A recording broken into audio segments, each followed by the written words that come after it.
1. A few years ago, there was a John Mulaney bit going around where he tells the story of playing What's New Pussycat by Tom Jones over and over in a diner. It's pretty funny as a bit. It is not funny when some jackass tries to replicate it in real life. I was working as a server at a local restaurant, and we had a Touch Tunes jukebox. There's a corresponding app that you can use to buy credits to play songs with. But it also takes cash. Most of the employees had the app because we pay to play stuff we liked occasionally. You can also use the app to check the queue of upcoming songs.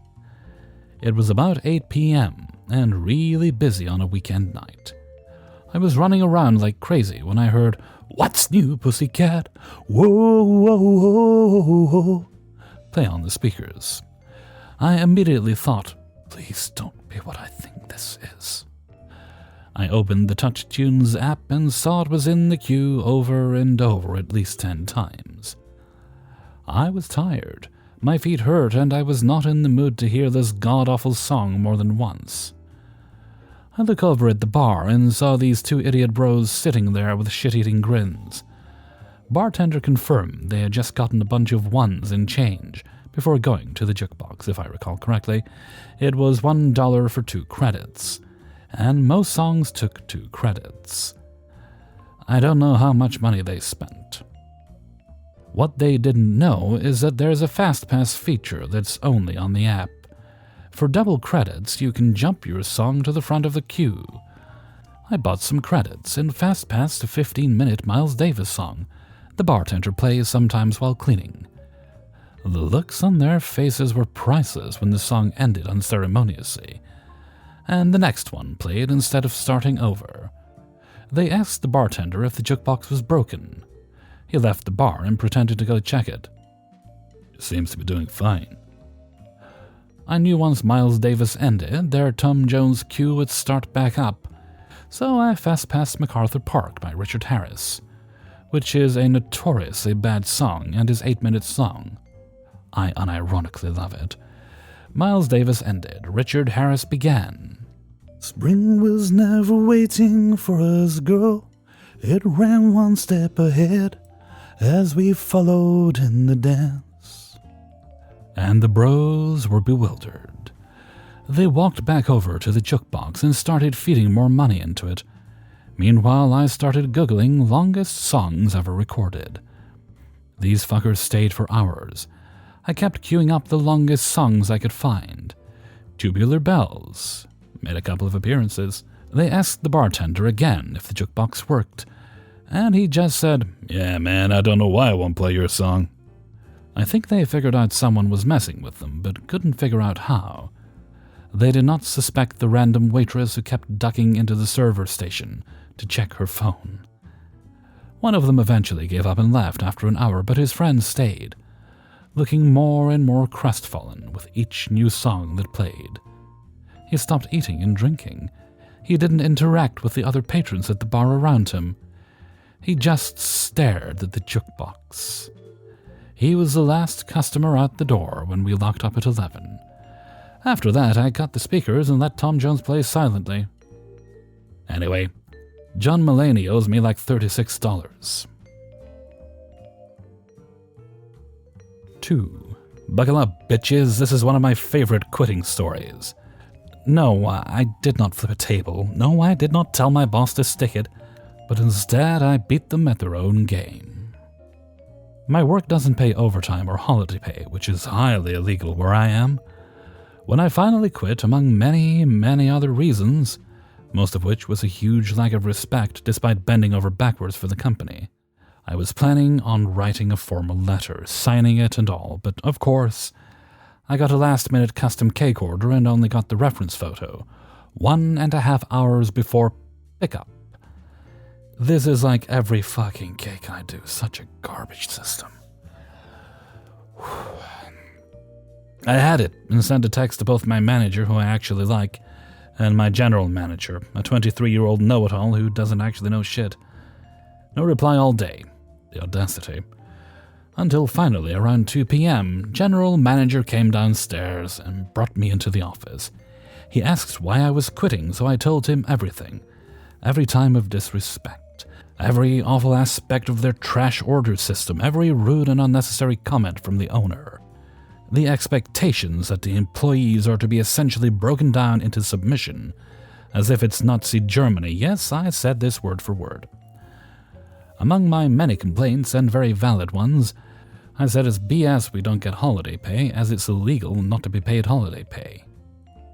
GM asked me if I knew how to calculate holiday pay, and while I do in my home province, I don't actually remember how to do it for this province. Regardless, it's grade 5 level math. He tells me in the most condescending tone, "See, you don't know how to do it and that's fine. I didn't know how to do it either before and now I think it's a complicated process." After adding that it's really not complicated at all, he says again that it's too difficult to do. Then he tried to push me out before my last day until I brought up severance pay, and all of a sudden, they might actually need my help for the last week. Well, he picked the wrong math whiz to say this to. I couldn't sleep that night at all. It bothered me so much that he said this to me when in fact accounting was my second choice for career studies. I truly have a gift for math, but I can't sit still, so I chose baking instead. I went through all my pay stubs and my hours and calculated the exact amount owed for each holiday that I was employed there. I even got a pay rise halfway through one holiday pay period, so I went as far as to calculate what percentage should be the original pay and what percentage of that pay should be with my pay raise, down to a 0.00%. I also added all the calculations for my overtime pay. And I made sure to write this as well, did not sign any agreement being okay with not being paid overtime, i.e. illegal. So, high as fucking half drunk at 10 p.m., I managed to do all the math that was too difficult to do, for this crap-ass excuse for accountants they have. I sent it all, math and everything, by email and said, I took the initiative to calculate the missing holiday pay, since it's, as you said, too difficult to do. I've included overtime pay as I did not sign any agreement stating I would be okay with not receiving it. Texting this to you as I prefer to have things in writing. Have a good evening. GM basically ghosted me for 2 days. My manager said that he got the email. He asked if he was going to pay me, and GM said, "Well, I have to. I legally am obligated." But that wasn't enough for me. I just had to ask him myself. So when I saw him that day, this was our convo. I assume you got my email. "Yeah, I did." And what?" "Well, are you going to pay it?" "Yeah, obviously." Motherfucker, I win. I know my labor laws, asshole. Don't fuck with me. 3. During my undergraduate studies, I worked as a cashier in a large hardware store. Usually, I worked in the building materials department. To be honest, many customers drove me crazy with the stupid things they would say and do. But I could usually muster a fake smile, and I was almost always polite. I'm also often told that I'm soft-spoken, but this was rarely an issue, and I didn't mind if I was asked to speak louder. Well, assuming they were polite, of course. This happened on a Saturday in winter. Things were not busy at this time, so I'd have a few customers come through occasionally. Mostly, I focused on keeping coffee made for coworkers, customers, and I. This department was typically pretty noisy with all the people around and power equipment being used, but it was much more quiet at this time. At some point, I had a couple come to my desk to be checked out. They were probably in their mid-60s. They seemed like normal, polite people. Note that the entire time I spoke with them prior to ending the transaction, I had no indication at all that either of them were unable to hear me. I finished ringing them up. "All right, your total is $32.42. The woman filled out the check and handed it to me. It was for $32.22. "Oh, I'm sorry, the total is $32.42. Would you mind correcting that on your check?" I asked. "Sure," she said, taking the check and changing a few numbers and words. She handed it back to me, and it was now good for $32.32. After picking up the check and seeing it's still wrong, I paused for a minute because I felt like she was going to promptly flip her shit over being corrected again. If it had been cash, I wouldn't have even bothered correcting her the first time. We also weren't allowed to write on checks ourselves. I took a breath. I'm sorry, but the total is $32.42. Would you mind correcting the total on your check? This is ridiculous. I shouldn't have to correct a check 2 times because I can't understand you, she said in a shrill, harpy voice. She aggressively wrote on the check. Speak up, she growled. I did not react to this. She finished the check and handed it to me. Again, it was correct this time. So I took it and ran it through the check reader on the register. The receipt printed. I tore it off and then moved to hand it to the woman. Thank you! Have a great day! I said, loudly enough to almost be a yell, but not quite. The woman jumped, spooked by the sudden change in volume of my voice. Seeing this caused my polite smile to evolve into a delighted smile. The woman's face twisted with wide-eyed shock into a pout. Yeah, thanks for nothing, she snarled. She grabbed her bag and stomped out of the store. Her bewildered husband followed her out. Perhaps this malicious compliance is small, but it makes me smile every time I think about it. 4. This happened around 2013 or so. I had a big part-time gig as events staff for a local university. I really enjoyed it because it brought in extra cash, broke up the monotony of my full-time retail job. I could request game days off as well in advance. And it was sign-up per gig, so I didn't have to work if I didn't want to. The city this university was in was not designed to handle the massive crowds that attend college football games nowadays. Super old city, like Victorian houses, are everywhere, so traffic is a nightmare anywhere near it. Most people opt for shuttle buses or pay like $20 for game day parking at businesses and even people's driveways. But for those that have season tickets, they get special assigned parking on campus. On regular days, these areas are free for students and guests to use. But if you're in those areas on game day, your vehicle will be towed at your expense. So game day rolls around and I'm in charge of Lot D. Only tow trucks and everyone that has a D hanging from their rearview mirror gets in. A movable plastic barricade was the gateway. As always, traffic on campus becomes bumper to bumper as fans inch their way to their assigned lots. So slow, in fact, that I can easily help point people in the right direction if they are lost. I keep a notepad and map with me so I could jot down left, straight, left, right for them, without ever leaving my post. So everything is going smoothly. People are frazzled by the traffic, but very polite when talking to me throughout the day. I had just let in a vehicle and was moving the barricade back in place when a new, very ritzy white SUV whips in, preventing me from fully closing the entrance. I immediately noticed that their mirror sign thingy did not say D, but instead said Brad Pad. I walk to the downside window and see a young college-aged man with an "I am so done with this shit" look on his face. In the back middle seat was his very annoyed father, and the passenger seat was occupied by his very pissed-off-looking mother. "Hi, you folks, need some help?" "Yeah, we can park here, right?" said the dad. "I'm afraid not, sir. This is for D vehicles only, and your pass says Brad Pad." "But our pass is blue and this lot is blue on the map." Quick note about the map. Parking areas were colored to make it easier to visually separate one lot from another, as the same colors never touched. There were like 3 blues, 3 orange, 2 yellow, etc. But they had nothing to do with the parking areas at all. "Oh, the colors don't matter, sir. The only thing that matters is the letters, and I can't let you in without a D, or your vehicle will be towed." Mom then says, "Then where the hell are we supposed to park?" "Mom, calm down." That's a very good question, because you're the first Brad Pad we've seen, so let's see. I begin scanning the map. This is fucking ridiculous. "Dad, he's trying to help us." There is nothing on the map that says Brad Pad, but the basketball stadium is named Bradford So-and-So Stadium, and indeed has an assigned parking area around it. No letter, no gray parking area, so I make an educated guess that that's where they're to park. Problem is, it's on the other side of campus in the opposite direction they came from. I believe you guys are supposed to be at the basketball stadium back that way. I'm not 100% sure, but that's your best bet. The son rested his head on the steering wheel in utter exasperation. The basketball stadium is in gray and our pass is blue.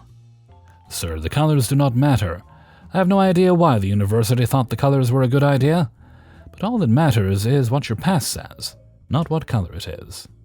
Now, our pass is blue, and that means we can park anywhere that's blue, so let us in now because you are wrong. The son snaps his head up and looks at Mom. Mom, shut the fuck up! She didn't acknowledge her son's outburst and just kept staring at me, with a glare that could melt porcelain. I have met with rude customers before, but have never been yelled at like that before. I was stunned. After about 5 seconds that felt like an eternity, the words just flowed out of me. Ugh. Okay, go on in. See, that's better. Now, what I meant to do was watch where they parked so I could wave over the son and tell him to get his parents into the stadium, and come back to move the SUV because none of this was his fault at all. Poor guy just wanted to enjoy a nice game of football with his loved ones. However, at that moment, people that actually belonged in Lot D started arriving in rapid succession, and I had a job to do, so I didn't see where they parked. Sure enough, about 45 minutes later, a guy in a university golf cart pulls into the lot and starts walking around cars.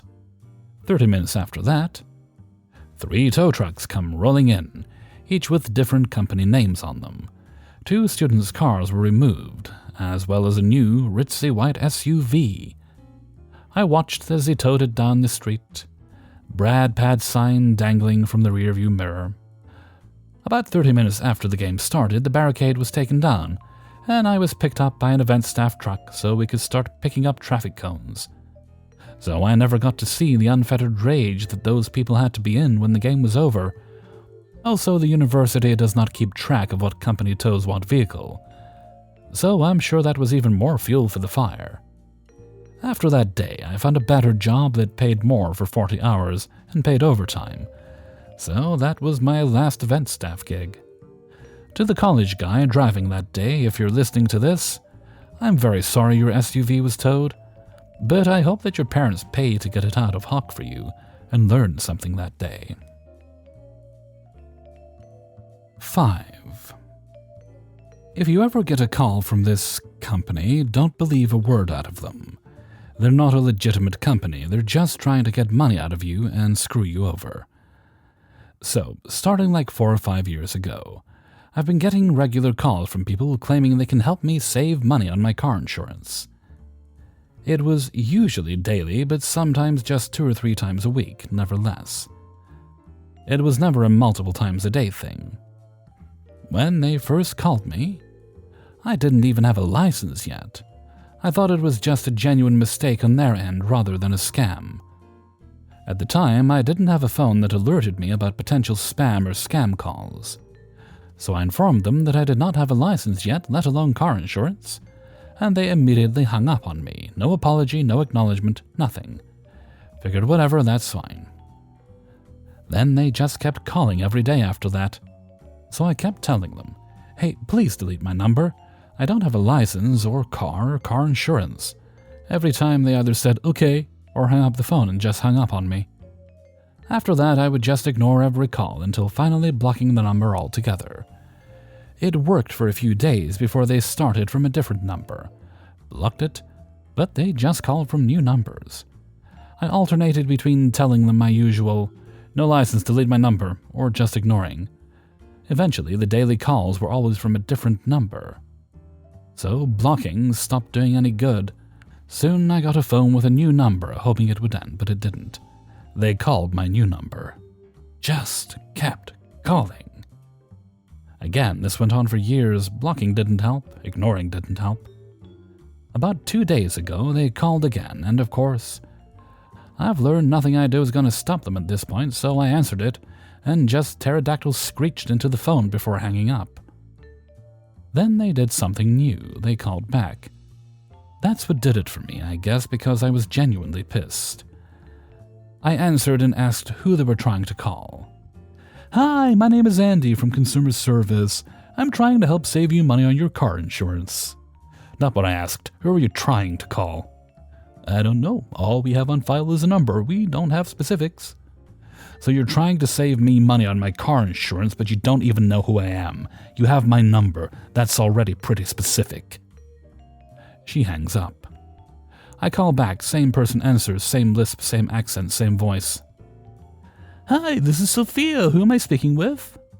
Wow, Sophia, you sound exactly like the Andy bitch that just hung up on me. She hangs up again. So I call back. Hi, this is Rudy. Who may I ask am I speaking to? Same person you've been speaking to. Y'all have been harassing me for years. And I'd like a damn apology and for my number to be deleted from your records. I'm calling to save you money on your... Nope, I tried telling y'all for years I didn't even have a license and you kept calling. I've told y'all to delete my number and you didn't. She hangs up again, so I call her back. Who is this? Same person you keep hanging up on. Fuck. Took everything for me not to laugh at that one. Hangs up. I call back and finally get someone else. Hi, this is Beverly. How can I help you? Listen, y'all don't get to harass me for years and then hang up on me when I do it back. Delete my goddamn number and at least apologize. Well, delete it. She then hangs up with no other words. Haven't gotten a call back yet, but it's only been a few days, so I'm hoping this much worked. Maybe I'm an asshole for it, but I'll take it. Sure, Sophia, Andy, whoever probably wasn't one of the scammers harassing me for the years. But if you're gonna work for a company that does harass and scam, it might as well be part of the job at that point. Call me once a day for several years, shame on you. Call me twice in a day. Got me fucked up. Hey everybody, Hellfreezer here, and thank you very much for listening to Revenge is Ice Cream, episode 204. And thank you very much to everybody who allowed me to use their stories in this video. Before you go, please do hit that like button, thank you kindly. Alright, let's see. Let's move right along to Hellfreezer's question of the day. And today's question is supplied by my moderator Shigar, from Shigar Gaming Central. What genetic mutation would you willingly take on if you could? Now, I think we're talking about real-world mutations and not X-Men here, so... Personally, I'm going to choose something called heterochromia, which is what people think, but the wrong David Bowie has. He's just got one pupil larger than the other. But heterochromia is when people have two different colored eyes, right? And I think that would look kind of cool. Now, of course, this is just meant to be a bit of fun. All these things can be caused by a myriad of different reasons, some quite serious. But if I was going to choose one, that would probably be the one I'd choose. I look forward to seeing your answers in a comment below. And with that, I'm going to head off for now. So until next time, thank you very much for listening, and take very good care of yourself.